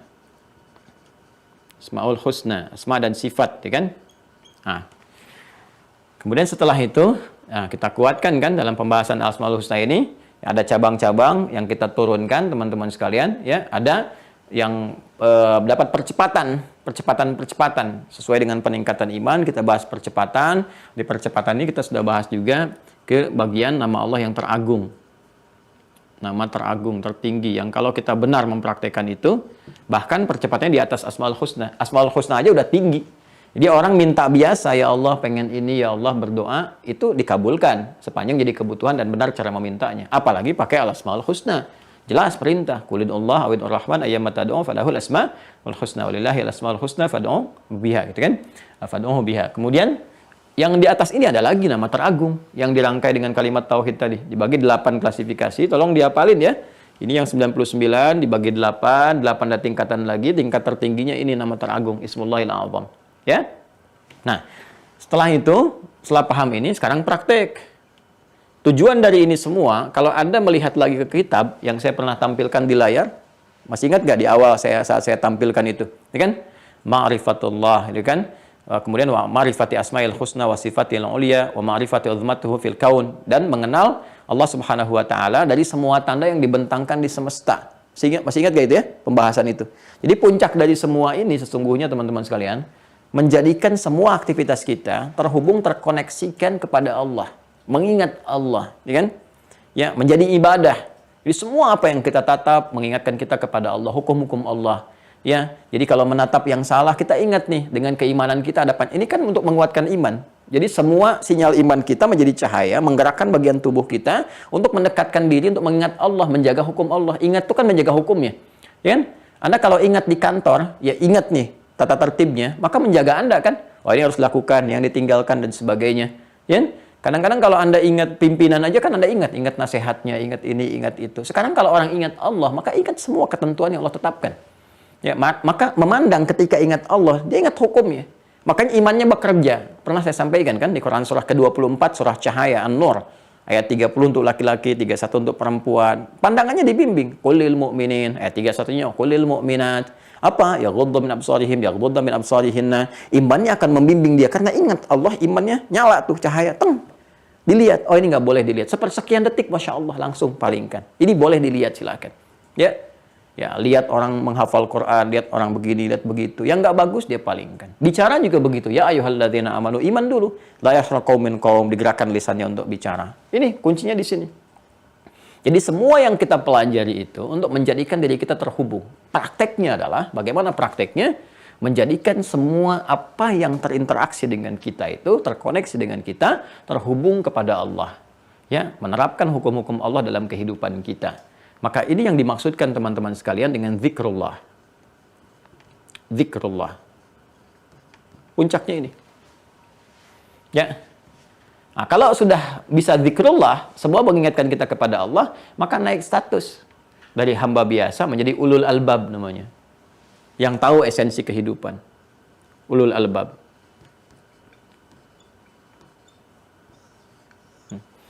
Nanti banyak, ada ulil absar, ulil nuha, ulul ilmi. Ini ulul albab nih, di antara puncaknya. Ulul albab itu dia yang bisa membaca semua esensi kehidupan. Dan jiwanya membimbing, hatinya membimbing. Jadi melihat sesuatu tuh langsung ingatkan kepada Allah. Ini maksudnya begini. Kan? Ya, Anda belajar pun, mahasiswa belajar. Ya, kan kemarin ada yang belajar di penerbangan, kan Rehan, kan? Dia belajar tuh, belajar begini. Tapi ketika dia melihat kecepatan begini, begitu, ini begitu, dia akan teringat tuh. Oh, bagaimana kalau cepat begini, Allah melindungi kita, kalau sedang di atas bagaimana. Nanti kalau udah jadi pilot beneran naik ke atas, dia melihat tuh. Wah, siapa yang bisa mengatur ini alam semesta bumi begitu indah dipandang dari atas begini. Itu langsung ingatnya ke Allah. Bukan sekedar naik, bisa terbang, berhasil, lulus ujian, bisa praktek macam-macam. Ya, hanya nyampaikan kepada penumpang dan sebagainya gitu. Enggak, itu biasa. Yang belum punya iman pun bisa menyampaikan itu. Lalu fungsi iman kita ada di mana? Ya. Demikian selanjutnya, ini ulul albab. Ini yang dimaksud Quran surah ketiga Ali Imran, ayat 190 sampai 191. Ya. Inna fi khalqis samawati wal ardi wa ikhtilafil laili wan nahari la ayatil liulil albab. Siapa mereka? Zikrullah. Alladzina yadhkuruna Allaha qiyaman wa qu'udan wa 'ala junubihim wa yatafakkaruna fi khalqis samawati wal ardi. Rabbana ma khalaqta hadza batila. Subhanaka faqina 'adzaban nar. Tuh. Kalau sudah jadi ulul albab, semua orientasinya akhirat. Semua imannya, ya, imannya, oh, masya Allah. Ya, Rabbana innaka man tudkhilin nar faqad akhdaita wa malil zalimina min ansar. Rabbana innana sami'na munadiyan yunadi lil imani an aminu bi rabbikum fa amanna. Iman. Setelah itu apa? Rabbana faghfir lana dzunubana. Ya, minta ampunan dosa untuk dapat cinta Allah yang kemarin kita bahas. Oh, udah masya Allah, kalau udah jadi ulul albab tuh enak semua lah. Enak semuanya, nyaman. Nah, sekarang kita sedang berlatih mempraktekkan yang pertama ini. Ya. Kalau sudah begitu nanti Allah berikan pendampingan, tugas-tugas nih dibuat oleh Allah, ditetapkan hamba-hamba tertentu ya ditugaskan oleh Allah nih, kamu dampingi ini untuk mensupport imannya jadi ulul albab, mensupport takwanya supaya naik gitu kan. Lalu dikasih pedoman supaya kita bisa berinteraksi, baca, oh begini cara menjadi ulul albab, begini cara menjadi mukmin yang benar, ini cara jadi muttaqin. Lihat. Ya, dikirimkan bimbingan lagi nanti untuk membimbing, ngasih contoh langsung dalam kehidupan supaya tertata. Diberikan peta akhirat-akhirat yang terbaik. Diberikan tata kelola kehidupan ilmunya supaya kita tidak kecewa kalau begini, tidak berlebihan kalau mendapat ini dan sebagainya. Maka dirumuskanlah kemudian jadi 6 simpul. Setelah ini nanti ada malaikat yang ditugaskan untuk mensupport potensi takwa sehingga sinyal iman menguat, mudah mencapai derajat ini. Kan? Diberikan kitab petunjuk yang menjadi pedoman bagaimana kita menata membuat kurikulum kehidupan berdasarkan pedoman dimaksud. Ada rasul yang harus kita kenal bimbingannya, bagaimana menjadi miniatur kehidupan yang kita teladani. Ada kehidupan hari akhir yang harus kita pelajari sekarang supaya nanti nggak kaget begitu sampai menghadapi situasinya. Kemudian tata kelola kehidupan yang harus kita pelajari supaya nggak melahirkan banyak kesedihan atau larut dalam kebahagiaan yang berlebihan. Ya, dan kita tahu kadarnya. Oh, ini loh ukurannya. Kalau saya begini, maksudnya yang diinginkan Allah begini. Jadi nggak kagetan. Ya, baru dapat hadiah Ferrari langsung kebut-kebutan, balapan sama tukang taksi, bising-bisingin orang gitu kan. Nggak begitu. Ya, jadi lain tuh, masya Allah. Oh, ini maksud Allah kepada kita tuh. Kadang-kadang dia ngerti tuh cara baca, karena dibimbing oleh imannya. Ya, pakai dulu subuhan, masya Allah ya. Luar biasa tuh Allah kasih anugerah. Ada orang paginya pakai Ferrari subuhan, ya, zuhurnya pakai Lamborghini gitu kan, asarnya pakai Rolls dan seterusnya, masya Allah ya. Mau kemana Cang? Mau Jumatan dulu di mana? Di Mekah. Allah kasih private jet, mau ikut? Ayo, ntar sore balik lagi. Masya Allah, Jumatan di Mekah, ya, asaran di Madinah, Nabawi, pulang-pulang subuh udah di sini lagi. Itu luar biasa tuh. Ya, kalau cuma keliling Eropa biasa, yang belum beriman juga bisa. Ya, yang belum beriman bisa keliling Eropa, kemana, ke Amerika itu biasa. Saya belum pernah dengar tuh ada orang kemana dulu, Kong kemana Kong? Subuhan dulu nih di Mekah. Tanya duhur udah di sini lagi. Masya Allah. Ini luar biasa nih. Ya, ini ya teman-teman sekalian ya. Nah, ini nih, ini konsepsinya ini. Nah, jadi sekarang kita berlatih. Berlatihnya bagaimana? Turunkan dari yang awal dulu nih. Ya, karena iman itu ikatannya harus kuat lewat amal, maka amal itu akan melekat kepada pelaku. Pelaku itu isim fa'il, subjeknya dalam bahasa Arab. Isim fa'il dari kata aman itu mukmin. Ya, mukmin, jamaknya mukminun. Nah, mukmin ini, mukminun, jamaknya disifati oleh Al-Quran dengan dua sifat utama. Kalau kita keluarin tuh kata-kata mukmin, mukminun, ada dua hal yang menarik. Apa itu? Yang satu rajin istighfar, rajin taubat. Ya, untuk dibersihkan dulu tuh. Bersihkan. Jadi kalau ingin berlatih menjadi ulul albab, rajin zikrullah. Zikrullah tuh gini ya, nggak harus pakai perangkat-perangkat misalnya dengan pakaian, dengan apa, tidak. Itu melekat pada jiwa. Anda bisa jadi pejabat, birokrat, diplomat, ya, jadi guru, jadi dosen. Yang zikrullah itu bisa. Zakirin lillah. Dengan ilmunya dia mengajar untuk mendekatkan diri kepada Allah. Ya kan? Jadi bisa jadi apapun, nggak tampak. Bahkan di antara wali yang terhebat itu kan, itu Masya Allah gitu. Terlihat dari kesederhanaan, kebiasaannya, macam-macam. Wali yang saya maksudkan orang-orang yang dekat dengan Allah. Aulia, ya, aulia, wali-wali Allah. Maksudnya orang-orang yang rajin ibadah, yang dekat. Itu macam-macam tuh. Ya, Masya Allah gitu ya. Ya, ada yang ibadahnya terlihat. Tuh Jenderal Sudirman kan panglima besar tuh. Panglima besar itu, tentara. Tapi bagaimana zikirnya kepada Allah itu? Sehingga mendatangkan pertolongan Allah. Anda baca deh sejarah itu, lihat. Bagaimana ketika beliau dikhianati itu.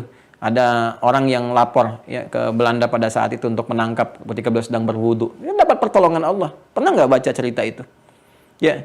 Bagaimana ketika saat perang gerilya, keadaan fisiknya. Zikir apa tuh yang itu kan beliau kan guru kan. Di perguruan Muhammadiyah itu guru itu. Ya, Jenderal Sudirman itu. Jangan disangka orang-orang dulu tuh Masya Allah, itu pendekatan kepada Allahnya itu, ibadahnya, macam-macamnya, zikirnya, segalanya itu luar biasa. Kita merindukan itu gitu, sosok-sosok. Coba diplomat yang terhebat sepanjang masa, diantaranya siapa? Kayak Haji Agus Salim kan, berapa bahasa dikuasai.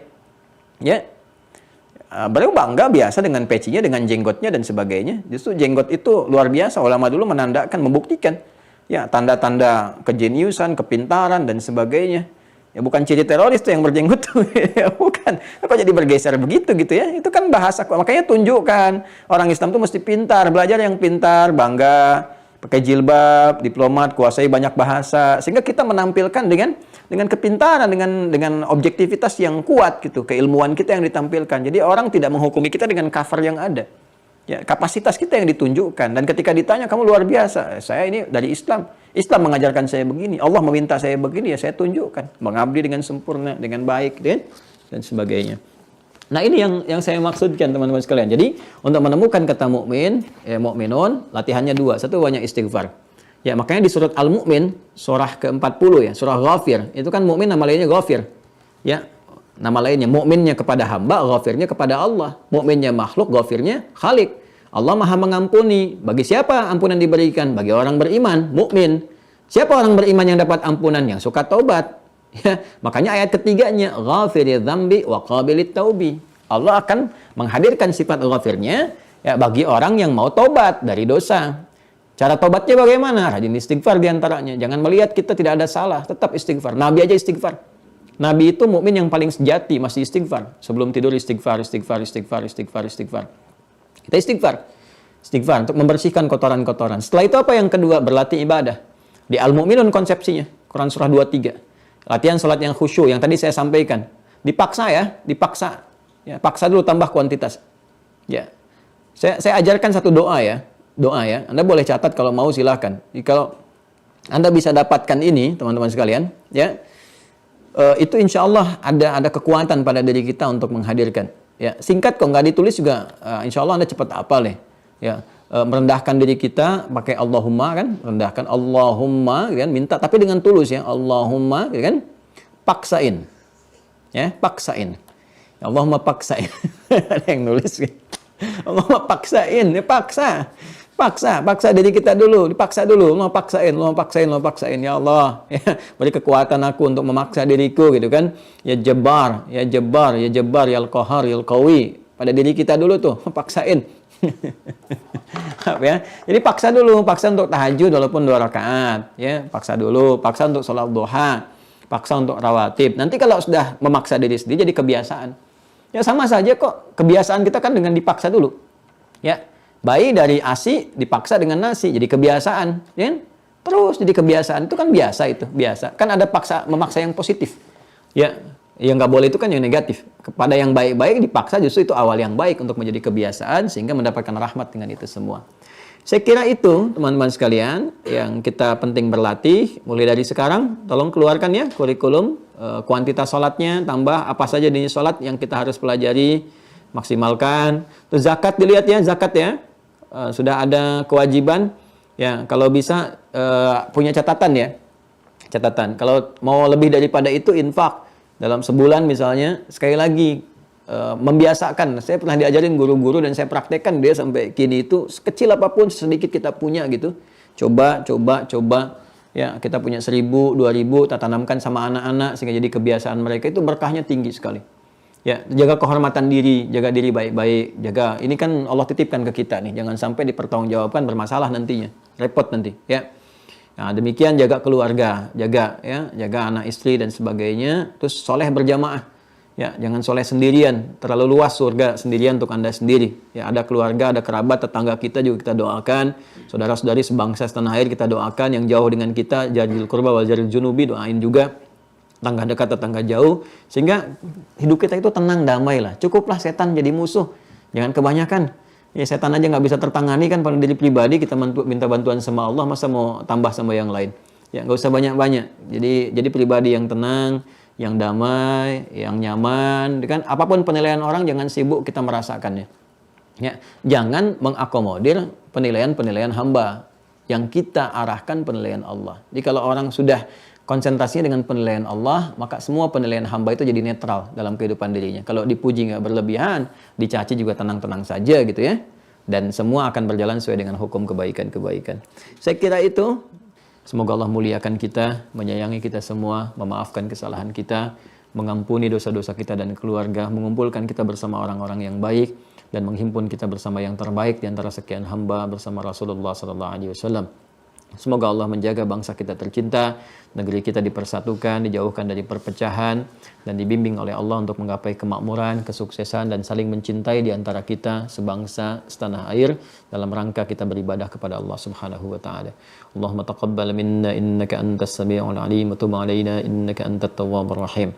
اللهم ربنا آتنا في الدنيا حسنة وفي الآخرة حسنة وقنا عذاب النار اللهم اجعل بقية حياتنا حياة طيبة وآخر مماتنا حسن الخاتمة توفنا مسلمين وألحقنا بالصالحين مع الذين أنعمت عليهم من النبيين والصديقين والشهداء والصالحين وحسن أولئك رفيقا اللهم اجعلنا من أهل القرآن واجعل القرآن صاحبا لنا في الدنيا وشفيعا لنا في الآخرة يا أرحم الراحمين وصلى الله على سيدنا محمد وعلى آله وصحبه أجمعين وآخر دعوانا Subhanakallahumma wa bihamdika nasyhadu an la ilaha illa anta nastaghfiruka wa natubu ilaik walhamdulillahi rabbil alamin. Semoga Allah berkahi. Assalamualaikum warahmatullahi wabarakatuh.